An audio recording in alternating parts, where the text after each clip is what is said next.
Friends, welcome to this third day of the National Education Policy 2020 Implementation Professional Development Program. This is the third day of the conferencing. This is the third teleconferencing, a chart-based conferencing interactive with you.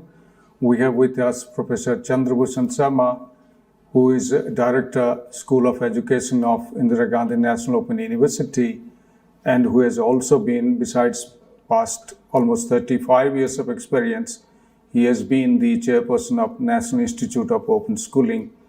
So with this, let me invite Professor Sharma ji to speak on autonomy and governance. So Professor Sharma ji, over to you. Thank you so much, Professor Panda. Thank you. नमस्कार, आप सबों का स्वागत है इंदिरा गांधी राष्ट्रीय मुक्त विश्वविद्यालय के इस कार्यक्रम के में जो विश्वविद्यालय अनुदान आयोग के तहत चल रहा है. I am so very grateful to the organisers for inviting me and to ask me to speak on autonomy and governance of higher education institutions. Autonomy is the backbone of education, especially higher education. And so, this is very close to the hearts of all those who are serious academics and are in the planning process of education. I must say, I have been part of the writing of the National Education Policy, and you will find that autonomy has been built into the whole system right from the beginning. I will today confine myself to talking only about autonomy in higher education, referring to the school education sector from time to time, but then I will confine myself to talking on higher education and autonomy and governance. But before I really take up the issues that have been dealt with, let me ask a question. What is autonomy? Whose autonomy? I must make a comment right at the beginning. Autonomy is not anarchy. Autonomy doesn't mean anarchy. And what I mean by that, I'll come to later. Autonomy of the learners, autonomy of the teachers and faculty, autonomy of the administrators of the institution, higher education, or the systemic autonomy. What do we mean by autonomy? Let me take one by one. We have been talking about a student's autonomy. So let us examine what students want from the system. For all these years, you'll find we have very strict selection of subjects. Like if you are a student of science, then you are only allowed to take physics, chemistry, mathematics or biology and very few other combinations. If you decide to go for humanities and social science, you are not able to, or you are not allowed to study any paper which is within the discipline or department of science. Like a student who wants to study economics is not allowed to take mathematics or physics because that belongs to the science discipline. But these are all about the established disciplines that we have in the universities. I must tell you, this policy intends or has a vision, darshan. We don't have a real translation for darshan in English. तो इस नीति का जो दर्शन है वो ये कि 2040 का भारत ऐसा हो जिसमें 64 कलाओं में हमारे बच्चे, हमारे विद्यार्थी और फिर हमारा देश दुनिया में सबसे आगे हो. So the issue is not only of physics, chemistry, biology, economics, it is also about arts, dance, painting, martial arts, and all different areas, fabric design, textile, in which we were the best. आपने उपनिषद पढ़ा होगा, Wick का नाम सुनेंगे. Wick दुनिया का माना हुआ कुम्हार था जिसके बनाए हुए मिट्टी के बर्तन दुनिया भर में मांगे जाते थे और दुनिया भर में जाता था. ऐसा कैसे हो पाया? Unless and until we develop the science of or the studies of pottery in schools as well as higher education, how would we be able to create individuals who are the best in the world in these areas, what we have been calling 64 कलाएं. भारत में दुनिया के best संगीतकार, नाटककार कैसे बनेंगे अगर हम इनको विद्यालय और विश्वविद्यालयों में नहीं लाएंगे? तो ये सारी चीजें जो विद्यार्थियों के स्वायत्तता का प्रश्न है, the autonomy of the learner has been inbuilt, and if you read the sections 10.12, what it says is all new areas will be introduced as clubs. I must mention here, I have talked about these areas on various platforms, and people have asked, from where would we get the teachers? From where would we get the experts who would do it? So the policy was aware of it, and policy had in mind. So what it says is, towards the beginning when we start, we will have clubs in the institutions.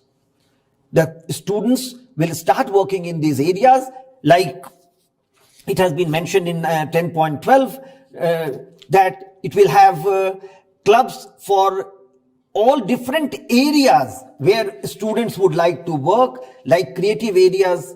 Let me read the areas that have been mentioned in 12.3, like social domains and inside and outside formal academic instruction. Over time, such activities could be incorporated into the curriculum. That first few years, these will remain as clubs, and then they will become a subject which will become part of the curriculum. How it will become part of the curriculum, I will talk about it when we come to the autonomy of the institution. So you can see the roadmap.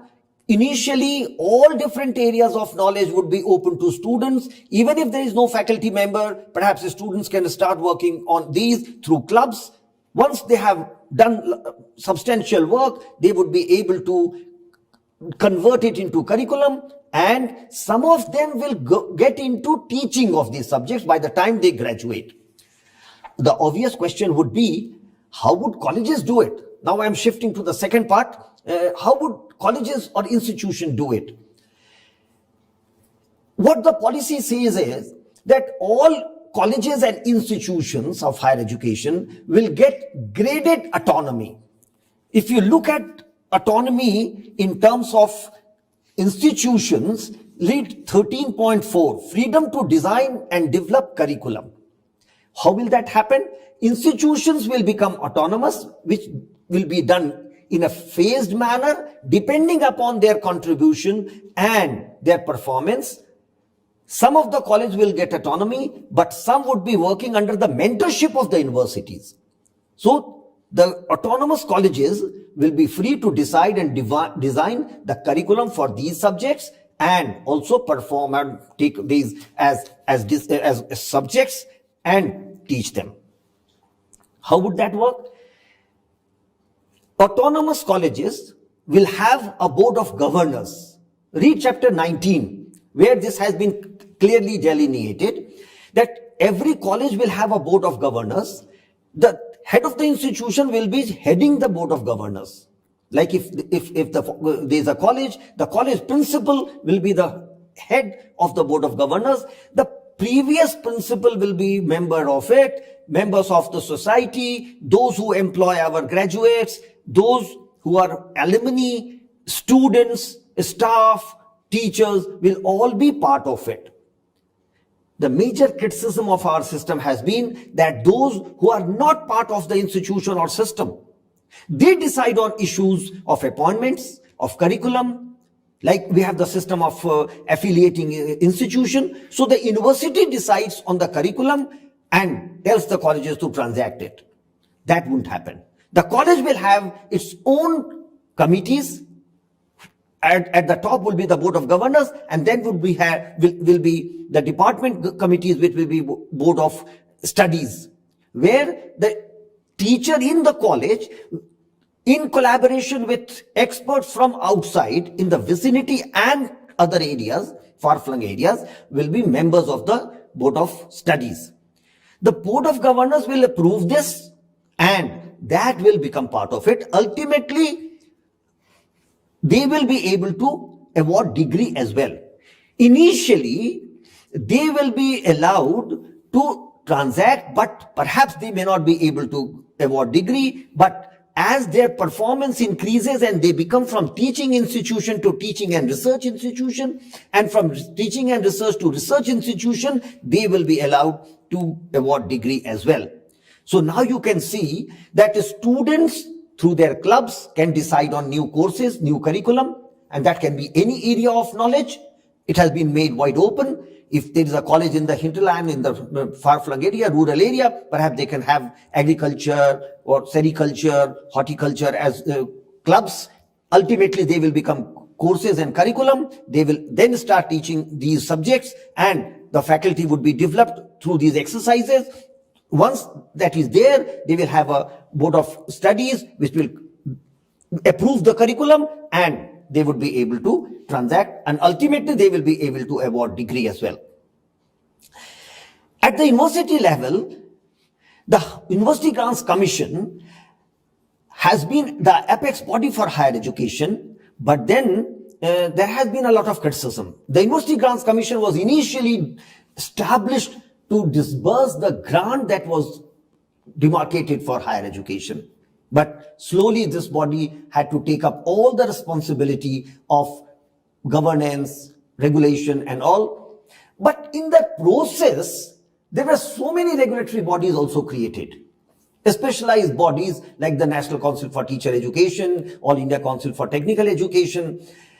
The experience has been that these institutions slipped. We had a Justice J.S. Verma Commission in 2012, which was not very kind to the National Council for Teacher Education, and it mentioned that there are about 10,000 degree awarding institutions in teacher education which sell degrees for money. They do not undertake any extensive exercise in teaching learning. I must tell you one thing, this policy is a very, very honest policy. It is not shy of accepting the weaknesses of the system, and it also finds solutions to them. So if you read 15.2, it says we will close down such institutions which have not really been able to perform. And there are about 24 regulatory bodies in different areas like agriculture, in horticulture, in architecture, in technical education, teacher education. So these bodies will be closed by taking back these acts to the parliament and requesting the parliament to repeal these acts. So what happens? Who regulates this? The University Grants Commission will be converted into a Higher Education Commission of India, and all the powers will be vested in this regulatory body, which will be a very, very strong and powerful body. This will have 4 verticals. One of the verticals will be regulatory vertical. The other would be accrediting vertical. The third will be financing. Fourth will be General Education Council, which will work on the general quality of education. So now, what I told you about the institutions, that they will have autonomy to decide. They cannot really fuzz the curriculum. They cannot dilute the syllabus, because the General Education Council of the Higher Education Commission of India will give them guidelines. The 4 verticals that I am mentioning about, the regulatory, the accrediting, the financing and the general education, will not be statutory and regulatory bodies as such, but they will be light but tight bodies or verticals under the Higher Education Commission of India. The members of these regulatory bodies will keep working as standard setting bodies. So let us take the example of All India Council for Technical Education or National Council for Technical Teacher Education. The body will remain, which will be designing or working on the standards that must be maintained in these areas. The NCT will work on what should be the quality of teacher education through distance mode, through face-to-face, through online education, for special education, and blah, blah, blah. This will go into the Council of the Higher Education Commission of India, where the members of these bodies, the standard setting bodies, will also be members. So now you can see that presently the autonomy that is snatched from the higher education body will be vested or reinstated in these bodies. This is how the system always worked. But then it slowly slipped because UGC assumed a lot of powers, and these bodies were also created through acts of parliament, and they had their own regulation. Now, another question that I mentioned I would take up later is that how will we get students in the colleges which will have or who will have interest in areas where we do not have at the moment scope for studies in higher education. The whole curriculum and the structure of school education is also changing. What is said about school education? The first thing is that education in all Indian languages will be provided at the lower primary level. Look, at the moment we have only 26.3% participation of the relevant age group in higher education, which is a shame. That means school education has failed 74%. We need to revamp the higher education, school education, because we studied and found out in 2015 there was a subcommittee of the Central Advisory Board on Education set up to study the problem of out-of-school children. I had the privilege of being a member of it. We traveled across the country, talked to children, talked to parents, and asked them, why did you drop the school? Every child invariably told us, कुछ समझ में नहीं आता था. ये बच्चे अपने स्कूलों में जा रहे थे, उन्हीं के एरिया के स्कूलों में जा रहे थे, और फिर भी इनको समझ में क्यों नहीं आ रहा था. हम जानते हैं होशंगाबाद में एक बड़ा एक्सपेरिमेंट किया गया था, उसमें भी यही हुआ था. बच्चों को हिंदी में पढ़ाया गया, हिंदी में किताबें तैयार की गई जो ट्राइबल बच्चे थे, लेकिन साल के अंत में इन लोगों ने कहा कि कुछ समझ में नहीं आया, इसलिए छोड़ दिए school. Look, we have nearly 150 languages which have more than 10,000 speakers, but we do not provide lower primary education in these subjects. I'm from Bihar. I'm not a speaker of Hindi. My mother tongue is Maghi. Imagine my plight when I went to school for the first day and the teacher started teaching in Hindi. What would be the plight of the child who is a Santhali speaker or a Khadiya speaker and goes to school and the teacher teaches in Hindi, believing that all Jharkhand is Hindi speaking? This was the major reason for children dropping out of school. The policy says all children will be brought to school at the age of 3. At the moment we start schooling at the age of 6 and go up to 18 years. What happens to children from those families who do not have the resources to put their child in a play school or a creche at the age of 3? The children of the rich and the affluent are in a teaching learning situation right from age 3. The policy says we will have Anganwadis and other similar institution, because we will have to convert Anganwadis into teaching learning centers. At the moment, they are just child care centers where you have workers, not teachers, taking care of them. So that will be revamped, and now we expect a large number of children to join Anganwadis and similar play school, which would be known as the foundation, and come up to the middle and secondary level. What are we going to do? In the foundation level, we are going to let them play with toys and imagine the world and understand the world. Just to mention very quickly, we had a great tradition of toys. We let them die because we had to import toys from China. Everybody wanted to import toys for China, which I will not analyze. You can understand yourself. What we have decided is, or the policy says, we will collect all the different types of toys of the country, work on them, and distribute it to all the Anganwadis where children will play with these toys. I must compliment the Honorable Prime Minister. It was his idea that we must revive the culture of toys in this country. We already have organized 2 toyathons in the country. So these toys would be revived and children will play with them. Now they come to middle school. You can understand, they will be learning in their own languages, playing with the toys which are local, which have local realities, and then they will go to middle school where they will be introduced to second language. And I won't deal with more. They will be allowed to study any subject, any area of knowledge that has been our tradition. जब ये बच्चे जाएंगे middle में तो इनको NCC भी करने का मौका होगा, ये गेम्स एंड स्पोर्ट्स भी कर सकते हैं, ये माउंटेनियरिंग और रॉक क्लाइंबिंग भी कर सकते हैं, ये स्पोर्ट्स भी ले सकते हैं, ये डांस भी ले सकते हैं, ये म्यूजिक भी ले सकते हैं, या ऐसे सारे विषय जिसको हम एरियाज ऑफ नॉलेज कहते हैं, जिसको हम 64 कलाएं कहते थे, वो सब पढ़ सकते हैं। क्यों संगीत एक पढ़ने का विषय नहीं हो, क्यों डांस एक पढ़ने का विषय नहीं हो? तो आप अब देख सकते हैं that this policy is in continuum right from age 3 when children come to school, they will be introduced into toys and other activities which are local, which has local fervor, and which will ultimately convert into or translate into something that they can see the relevance in the society. When they go up, they can choose their own subjects. So imagine a girl who is 8 years and is interested in dance, so she can say, I will take dance, but I like mathematics, so I'll do mathematics and economics or painting or any other subject. 2 languages, and she can continue with that. What will happen? When the girl goes to secondary, she will pass with secondary, 10th or 12th. We have done away with the 10th board. The policy says it will be a 4-year secondary education. So 12th, this girl will pass with dance, mathematics and painting. Who will be this child? She will be a dancer who will be giving performances in the society. She can work on the internet, arrange her programs in towns or cities or even abroad.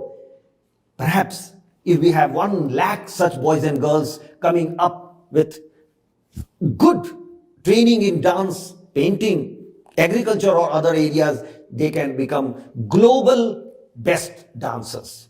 They will go to higher education. Now there also they can do dance as a subject and start researching on it.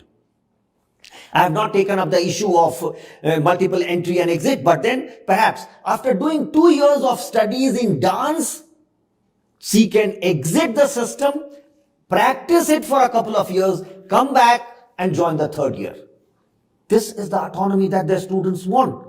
I have been talking to students and say, why was this not there when I was a student? They are feeling jealous. So in the times to come, perhaps we will find a student who joins a foundation stage institution, will start playing with toys or doing things which he or she likes. Take a case of carpentry. A child gets interested in working with wood and carpentry. And that is why what we have said is, in the school, 10 days of bagless attachment will be done in an industry or elsewhere. So perhaps the child goes to a carpenter's shop floor and stays there for 10 days watching the carpenter and gets interested. So during the school days, one will make simple artifacts or simple furniture. Perhaps when one goes to secondary, we'll start designing new furniture. Instead of IKEA coming into India, perhaps Indian Sharma and furniture will go global. So this child will go to the higher education and start working on it. After 2 years, exit the system, establish one's own shop floor or company, work for 2, 3, 4 years, come back and do the 3rd year. Look at the autonomy that is inbuilt in the system now. The child can come back in the 3rd year after a few years. What happens if the child does 4 years and goes out? One can work with it, write a report on the experiences, submit it and get a master's degree. It will not be compulsory anymore to study for 5 years, 3 years undergraduate, 2 year postgraduate, and then get a master's degree. One can submit a report on the basis of one's experiences and get a degree. However, if one wants to continue, one can continue with integrated 5-year program. Look at the flexibility. I will quickly mention about the flexibility in teacher education. The policy has now made it compulsory based on the Mohammad Akhtar Siddiqui committee report that the teacher education will be 4-year compulsory. And 2030 onwards, every teacher who wants to join a teaching profession will have to have a 4-year degree program. But then, someone who has done graduation and never knew about or never got interested in teaching, passes the graduation and that's get interested in the school, like Gijubhai Vadeka, who was a lawyer, but suddenly got interested in schooling and came to a school and said, let me teach. So the provision for them is also open. 2 years of B.Ed program, they can join. Or somebody who is an established musician or a painter, and he or she wants to go and work with young children to inculcate all these competencies in children. What happens to them? Would he or she not be allowed? They will have to do 1 year B.Ed. Look at the flexibility and autonomy of the system. They can do that 1 year B.Ed and come and join a teaching profession. They may not be teaching the regular subjects, but then they would be teaching the areas of arts and creative areas. Similarly, someone who is good in army or things like that can also come. I would also like to mention one great element that has been infused in this. Why would those who have done great contribution to society and areas of knowledge not join teaching, like somebody who has been in the army or who is a retired doctor or an engineer? They have great knowledge corpus, they have great experience. We have built in a system of mentorship. They would be able to join a school. They will be joining a school or college and be there. For school, perhaps those who are relevant for school education, for those who are relevant for higher education, they can come and join and stay there and contribute. Philanthropy has been a great strength of Indian education. The society supported the education system. We never had government imposing. The government wants and intends to come out of it. I'm sure you would have read it, but then read 9.2H, suboptimal governance and leadership of higher education. The government has no intention to control education. It wants to give that autonomy and let the professionals experiment with the students and come up. So the local college will do it. I'm sure we don't have much time. I would like to take your questions and answer your questions, because there is so much about national education policy that can be talked about, and there are so many questions. But I will only end by summarizing. Right from age 3 to age 22, 23, the student will have the autonomy to decide on subjects that one would like to do, the way one would like to do. The teacher will have the autonomy to decide on curriculum with the support of the General Education Council, which will be a body of experts and which will be continuously working on different areas. Thus, these bodies will be light but tight. That's the expression that the NEP uses, light but tight. At the moment, we have very heavy bodies which decide on many things. No, the Higher Education Commission of India verticals will be light, but they will be working with experts in different areas, and they will be giving very exact or specific guidelines to departments to work on. So we don't expect the curriculum of the local colleges, the small colleges, which do not have many staff members, to slip, but with the help of GEC, they will be designing their curriculum. I hope you can get the feel of it. At the end, I will say, this is the shortest policy after Macaulay's Minutes.